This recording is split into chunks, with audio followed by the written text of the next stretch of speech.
अस्सलामुअलैकुम वरहमतुल्लाहि वबरकातुह। कैसे हैं आप सब लोग? उम्मीद है सब खैरियत से होंगे। मैं आप सभी को अपने इस यूट्यूब चैनल हैश कवायद कुरानिया में इस्तकबाल करती हूँ। तो चलिए शुरू करते हैं। बिस्मिल्लाहिर्रहमानिर्रहीम। तो हमारा गुलज़ार उर्दू में जो उर्दू सीख रहे हैं हम, जिसमें सबक नंबर 18 हमारा चल रहा है और जिसका वाव मारूफ़ जिसमें हम सीख रहे थे कि वाव मारूफ़ की आवाज़ लंबी और खींचकर पढ़ी जाती है और जिस पर अलामत उल्टा पेश लगाई जाती है। तो उसी सबक को हम आगे बढ़ाते हुए आज ये लाइन सीखेंगे। पढ़िए। अलिफ मद ज़बर आ, लाम वाव पेश लू, आलू। अलिफ मद ज़बर आ, हे वाव पेश हू, आहू। रे अलिफ ज़बर रा, जीम वाव पेश जू, राजू।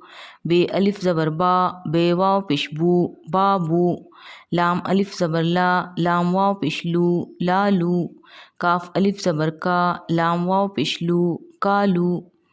ठीक है, तो इसको इस तरह लिखेंगे हम। मैंने ये पहले ही लिख चुकी हूँ आज, इसको देख लीजिए। ठीक है। आलू, आहू, राजू, बाबू, लालू, कालू। ठीक है, ये था आज का हमारा सबक। मिलते हैं इंशाल्लाह अगली वीडियो में। तब तक के लिए अल्लाह हाफिज़।